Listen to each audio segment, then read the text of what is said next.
happens? We don't have a relationship with Allah. You know when you have a relationship with Allah, like you know when you're in love with someone, you know, forgive me for the example, but for the sake of understanding, I know the example doesn't defeat. But for those that are married, or maybe think of yourself when you were engaged. Those brothers that are single now, you know, think of yourself, you know, when you find a girl and you want to marry this girl, right? Bro, your whole life is trying to get what? Her attention. No one, when they're engaged, isn't this funny, Rima? When they're engaged, no one asks what's my rights and what's her rights. No one. When do they ask her? When they're punching on. They got married now, he's ready to kill her, she's ready to kill him. Now it's all about, yeah, brother, what's my hat? What's my hat? But when they're engaged, they never speak like that. Never, never, ever. It's all about what? Brother, give. And you want to, the grimmer, and you want to, you know, and you want to show love and flowers and this, that, and the other. Flowers. I used to buy my wife flowers, bro. Yeah, I was one pocket like that.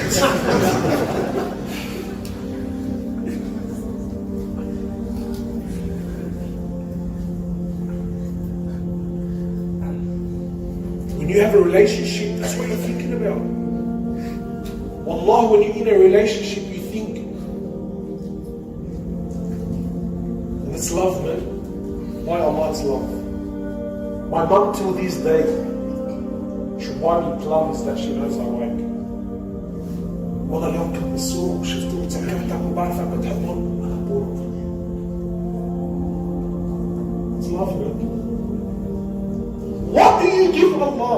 Be real. What do you give Allah? I know myself, Habibi, I give Allah scraps. I give Allah rubbish.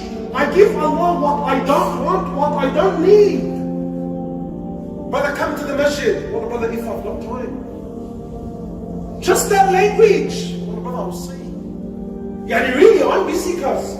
But heck, if for whatever reason I don't have any time, yani I'm completely bored and there's nothing to do, then wallah, brother, I'll see. I might come to the mosque. But you, wallahi, maybe I'm a whacker. You tell me. If that's the time I'm giving Allah, what do you call that? It's spare time. What do you mean it's spare time? You go to work like a fahal, 8 hours, 10 hours, 12 hours, like a monster, brother. When you go to the gym, wow, he's standing in front of the mirror and he's doing these ones.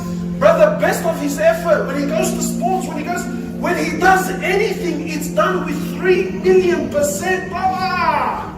And then when he comes to the masjid, he's already yawning before he walks in. Look, wallah, we can laugh about it all day long, but you tell me, what are you giving Allah? We give Allah scraps, bro, rubbish, what I don't need.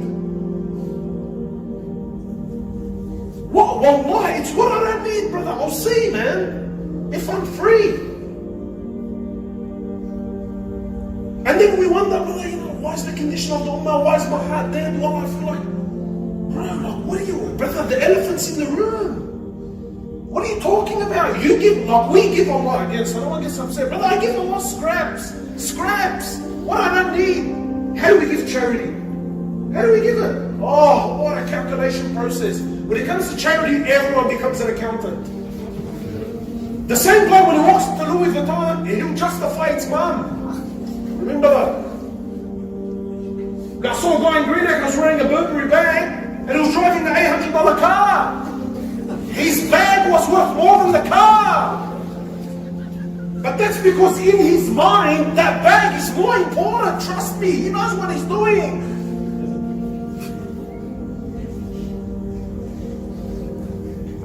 But when it comes to Allah, and please, you know, I know the examples are funny, but don't take it too lighthearted to the point where you miss the point. But when it comes to Allah, everyone becomes an accountant. Allah, brother, I don't know, brother, look, I need to be wise with my money. What are you talking about, bro? It's Allah Azza wa Jal. How do we give Allah? Again, my brothers, forgive me, but bro, if we're not real with each other, we're killing each other. Look at the calculation process. When it comes to Allah, everyone becomes wise. But when it comes to myself, brother, spend, don't worry, who cares? When we go as mates, right, and it comes to the bill, we're all fighting each other, we embarrass each other in the restaurant, Allah, eat and this and that. Brother, I'm paying for it. But when you come, stand here and ask for donations, yeah, but downstairs you are killing each other. Who wants to pay for the meal? So please, bro, you be real with me. We give Allah scraps. When we come to give a donation, how do we give? Well, brother, look, I need to now for rent. Alright, brother, so how much rent? Well, at least 6 months. Oh, wait, not 6 months. 6 months? Brother, you have to be financially wise. Brother, the smart Muslim is better than the dumb Muslim. Wow. Alright, so now he starts allowing for, and that's rent. Allah was not even allowing for his mortgage coming. Anyway, brother, my mortgage and my rent, yeah, brother, wallah, my rent are coming up, brother, I've got to allow for this, I've got to that. And fine, wallah, I know also, bro, it's all important stuff, I understand. Brother, this and that, and this and that, and what about the shopping, what about, wallah, you start looking at the guy, you think, wow. And then the guy says to you, wallah, brother, you know what? My neighbor 6 doors down, he has a cat, bro, haram, the cat sometimes he comes. So, brother, I can't buy cat food for him. What the hell? But he's announced for the cat 6 houses down.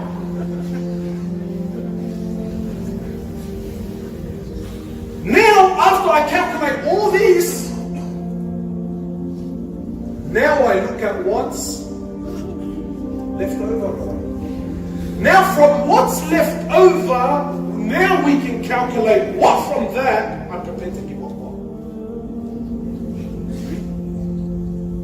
And that's the reality. Wallah, my brothers, please, man, you can tell yourself what you want.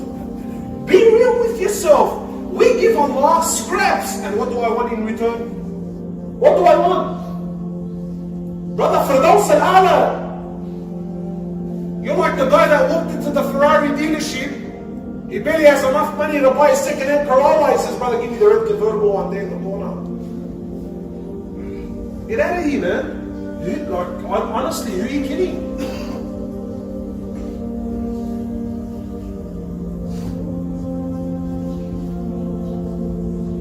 Brother, do I have to? No, you don't have to. Do I have to buy my wife flowers? No, you don't have to. But if you were in a healthy relationship, you wouldn't even ask that question.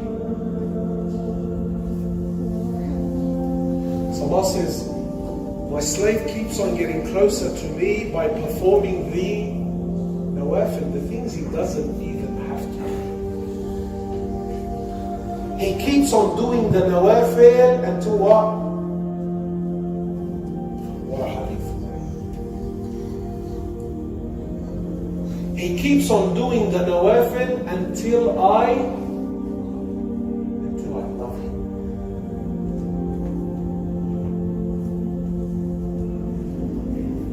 What happens when Allah loves? He says, I become the eyes with which he sees, the ear with which he hears, the hand with which he strikes. I become the legs with which he walks. And if he was to ever ask me for anything, I would give it to him.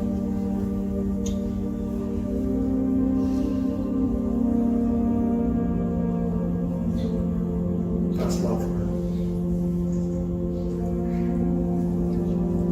لن تنالوا البر حتى تنفقوا مما تحبون. What does Allah want? Allah wants your most beloved asset in your life. What is the one thing that's keeping you away from Allah? There are many verses in the Quran where Allah subhanahu wa ta'ala says that give in charity, and the money that you give in charity doesn't decrease, it only increases. But here the verse, the tone, the conversation, everything about it was just different. So Abu Talha is saying, O Prophet of Allah, you know I'm one of the wealthiest. And you know, O Prophet of Allah, I have lots of land. Lots of land. I've got lots of bits and pieces everywhere. And he was known, mashhur in Medina, he was known. He says, O Prophet of Allah, but nothing is more beloved to me. Yani, of all of my assets, of all the things that I own, nothing is more beloved to me than Bayruha. Bayruha was a little garden that was opposite Masjid al-Nabawi. It was opposite the Prophet's Mosque sallallahu alayhi wa sallam. So imagine this with me. Imagine owning a piece of real estate right opposite the Masjid of the Prophet sallallahu alayhi wa sallam. He said, this garden is my most beloved. This garden, the Prophet himself sallallahu alayhi wa sallam used to visit the garden frequently. He used to visit it. He would go into the garden, sit in the garden, and there used to be a well. We're talking desert now. To have a well is something very rare and quite unique. And the Prophet used to visit this well sallallahu alayhi wa sallam, and he used to drink from that water. So now Abu Talha is saying, he says, O Prophet of Allah, you know, but this piece of land, this Bayruha, is my most prized possession. And there's nothing I love more than this. He says, O Prophet of Allah, I give it to you in sadaqah today. And this is going to be the tone of our whole talk, my brothers. That don't fall into this trap of thinking that Allah wants my money. No. Hasha lillah, Allah Azza wa Jalla is above all things. Allah is not in need of something He gave to you to begin with. But this verse hit home for Abu Talha, and look at those that are really seeking something deeper. He comes to the Prophet, he said, what's Allah saying? لَن تَنَالُوا الْبِرَّ, that you will never attain this level of iman, this level of faith, until you give up that which you love the most. And my young brother and my senior brother, this verse hits on. Because all of us, we're all prepared to give Allah something. To some degree, everyone here is prepared to give Allah something. But what does Allah say He wants? Look how unique the verse is. Until you give up, look how Allah threw it back on the individual. Allah says, until you give up that which you love the most. And that's different for every person sitting here. I know brothers that will happily sign a check for whatever. I had this one brother once, he said, before you Hoblos, open check, and he wasn't lying, and he came back and he said, bro, whatever you want, I'll sign it. Some brothers, they're happy to give money. Just get off my back. Of the other things. So here Allah didn't specify, and here Allah subhanahu wa ta'ala didn't say, until you give a certain amount of gold or a certain, no. Allah hit the nerve. Allah says to each and every single one of you, you will never attain birr until you give up that which you love the most. And this is it, my brothers. It is impossible to have and maintain a relationship with Allah if it's one-sided. It's so easy to come on deen. To come on deen is so easy. But speak to the senior brothers and see the challenge it is to stay on deen. Allah is saying, until you give up that which you love the most. What's the most beloved thing to you? Allah wants it. Not because Allah needs it. Don't make this mistake. But because Allah wants to see what is more beloved to you in your heart. Him or anything else. Abu Talha says, O Prophet of Allah, I give you my most prized possession. There's nothing more beloved to me than this. Abu Talha could have given 6, 7, 10 pieces of other lands. 10 pieces of land and give. No, but Abu Talha knew, bro, all of them. Don't hold a candle to this one piece of land. He knew, he says, O Prophet of Allah, this is my most beloved. And if Allah wants me to give it up, then so be it. He gave it up in charity. The Prophet ﷺ, what does he say to him in return? He says, what a successful transaction of Allah. This is it. Why? Because it has to hit where it hurts. And we all want a relationship with Allah, but we don't want it to hit where it hurts. We want the relationship to be what? Cruising, kick back. And it's impossible, right? Really, just think about today. Think about our trials and our tribulations. Your son gets sick and you start thinking, why me? Habibi, he's got a flu, like it's no big deal. It's a couple of days, a bit of honey and a bit of... Right? The whole family goes into lockdown, breaking down. Our hearts are so weak. Any test now, it's become huge, bro, huge. People come to see you, they're breaking down, brother, you don't know what I'm going through, and so on.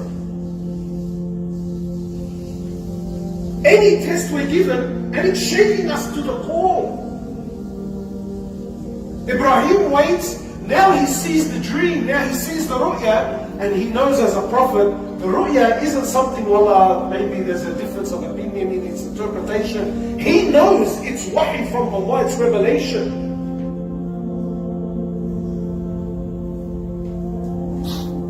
We go through some little financial difficulty, and Allah, in places we don't talk about, in the heart of hearts, what do we think?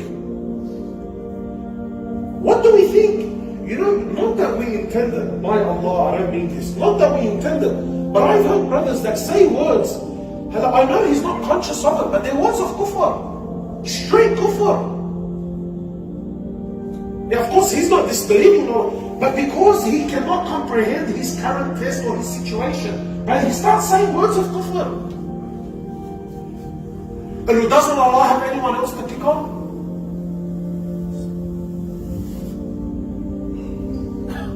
But you know, if that's really what you're thinking in your heart, you're in a dark place, man. And I've heard this common, very common. I can't ask him anymore, he's a professional counsellor. If there's like a code of conduct he has to abide by. Right? But very common. What, like of all the people Allah chose me to pick, like it's almost like as if, what are you talking about? So now Ibrahim alayhi salam, look at this here.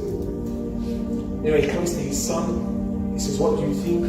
His son Ismail says, oh father, do as Allah orders you to do, and you will find me of the patient ones. Allah, I don't have time, I would have dissected the stories now. Is that all? By Allah, if your dad said to you, Dad, I saw in my dream that I gotta kill you. You had too much, I gave you last night, what the hell did I want you to play? Man's tripping it. But such was the iman of his people. He says, my father, do as you've been told, and you find me of the patient ones. So then when he came, imagine the psychological trauma, the process of having your son sit while you're sharpening your sword, your knife, you're sharpening it so that it doesn't become, you're trying to lessen the blow on your son, and your son's watching you sharpen the knife.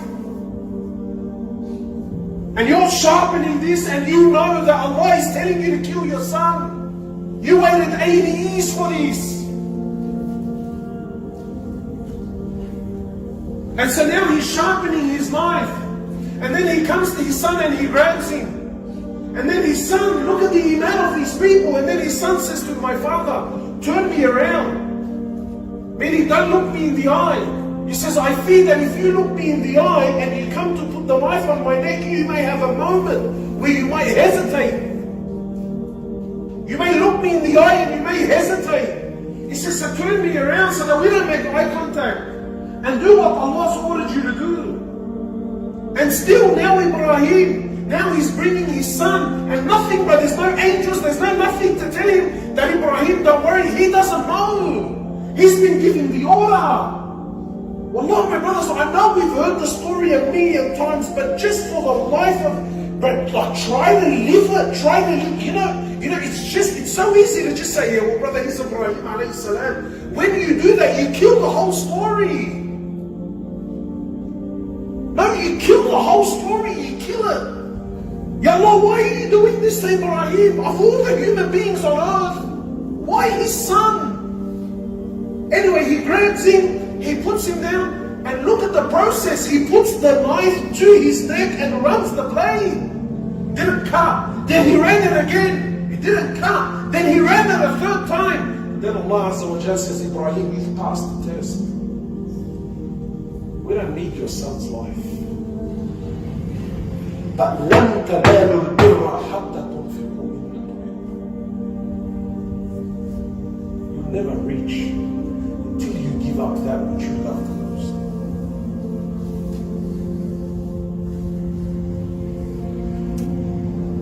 We want deen.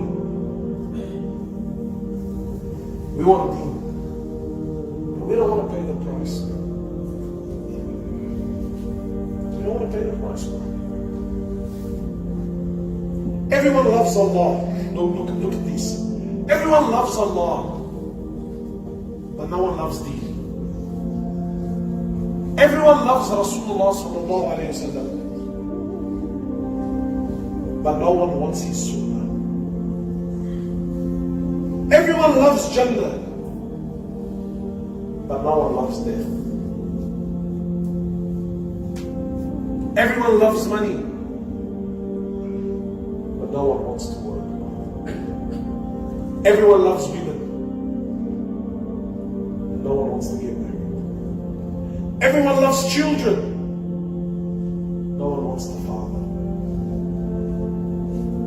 It doesn't work. Allah wants not your money. Allah wants what's the most beloved thing to you. لَن تَنَالُوا الْبِرَّ حَتَّى تُنْفِقُوا مِمَّا تُحِبُّونَ. Until you give Allah that which is the most beloved, you'll never attain that. The Prophet ﷺ, and this is very important, so please stay with me, don't lose the point. The Prophet ﷺ tells us of a man from Banu Israel, authentic hadith. A man killed 99 people. After 99 people, he wanted to change. In our language, so he wanted to pull up, he wanted to make a difference. Allah, I've had enough. So he comes to it's a long story. He goes to a man, he says, look, it's the tawbah for me. The man says to him, you've killed 100, you're crazy, Allah will never forgive you. So he killed him too. Made him 100, right? Made him 100 people. After 100 people, bro, this guy, he really wanted tawbah, he really wanted to change. I know brothers that are on a very bad habit. Allah, he speaks to him and bro, he's crying from his heart. He's not crying from his eyes anymore, bro. He's actually crying from his heart. Bro, I'm in a dark hole. I need help. And we all want to change, like to some degree. Every one of us wants to make a move, wants to make a change. Allah, I get it, I understand. But it's the equation. We want Allah's love, but we're not prepared to give it up. We're not. So anyway, the man now kills 100 people, and then now he comes to a scholar. So the people, they sent him to a scholar. When he goes to the alim, he says, look, I've killed 100, can Allah forgive me? Does he say, he says, my brother, who can stand between you and the forgiveness of Allah? Of course Allah can forgive you. We're all amazed but we miss the point of the whole hadith. The man says to him, what does the scholar say? He says, Allah can't forgive you, but for you to change. And this is it. This is the whole point. My younger brothers, please, bro, Allah, I speak to you from my heart. From my heart, I beg you, understand this hadith. We get our deen, we get our lessons of all of life, we get it from Quran and Sunnah. Trust me. There's a lot of people who talk and use nice fancy words, but all of your life, it's in the Quran, it's in the Sunnah. Trust me, it's all there. The man really wants to change. He's killed 100. And he's asking the scholar, can Allah forgive me? The scholar says, yes, Allah can forgive you. But for you to change, You have to leave your town. There's too much evil there. That's our problem. Brother, I really want to change. Habibi, your mate, he's no good. But we've been mates for 10 years. What do you want me to do? That's the problem. You're not prepared to break up from your mate.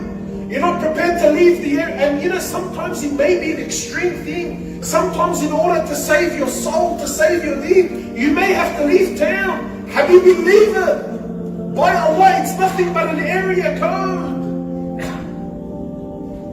If it means saving your soul, do it. But that's the problem. Wallah, I really want to change, but what do you want me to do? This is all I know. I know brothers that are doing haram. Yeah, he's buying and selling haram. He's on haram. But he tells me, brother, wallah, I know it's haram. And I know that all the income is haram. And I know I'm feeding my kids haram. But if I give it up today, what do I do tomorrow morning? It's all I know. That's the thing. You can't come to Allah with baggage. Brother, wallah, I love you and I love deen. Tell me when the talks are. Well, brother, we do talks on Tuesday. I can't do Tuesday, man. Why not? Oh, brother, we've been playing about me for the last 10 years. Wallah, you think it's funny? I genuinely get that from people. Wallah, brother, we have our family, we have our family barbecues on Tuesday, Sheikh. The brother, like, I don't understand. What do you want? Do you want the whole world and the whole deen and Allah and His Prophet? What? Do you want all this to change a mold to cater for you? Doesn't work that way. لن تنالوا البر حتى تنفقوا. Until you give up what you did, you're the one that needs to make the move. The scholar is telling him, yes, Allah can forgive, but you need to move areas. This town that you're in, it's toxic. Wherever you look, it's calling you to haram. The brother, I don't understand. Brother, I want to change, I want to, And then he wakes up in the morning and the first thing he does is he's looking at his phone. Habibi, wallah, when you're sincere of changing, girls from 10 years ago will start contacting you. Shaitan is working around the clock. But you're not prepared to give up the phone, and you're not prepared to give up your mate, and you're not prepared to move areas, and you're not prepared to move your al-Ba'miyyah night so that, well, I can come to the... I don't understand. Which one is it?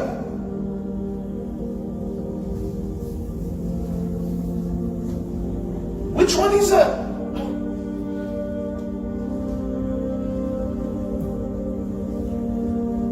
He says you have to leave. So the man packs up his bags and he leaves. He says you have to go to another town. There's good people there. They're going to guide you to good things. So the man packs up, he leaves. On the way, he dies. Imagine that. On the way, he dies. So the angels of Rahmah come down and the angels of punishment come down. And there's a dispute between the angels. Who's going to take him? The angels of Rahmah said, this man made Tawbah. The angels of punishment said, no, he was on the way to Tawbah. This man's killed 100 people. Imagine. Allah Azza wa Jal sends down a third angel to be a judge between the two. And says to the angels, measure the distance of the earth. If this man is closer to the town of sin, because he was going to the town of good, he says, measure the distance. If he's closer to the town of sin, then let the angels of punishment take him. But if he's closer to the town of good, then let the angels of rahmah take him.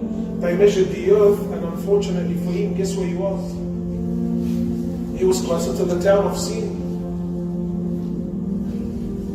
So Allah Azza wa Jal orders the earth to change its dimensions.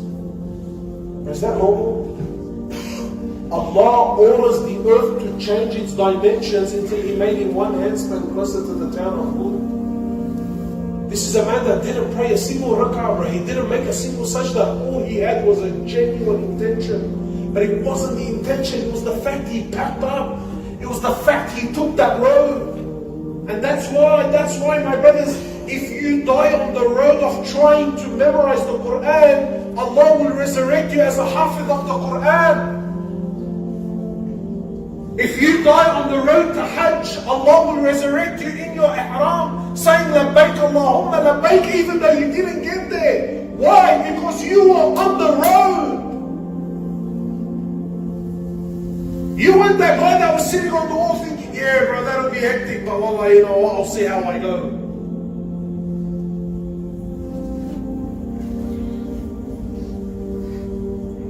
We ask Allah Azza wa Jalla to make us of those who build a relationship with you.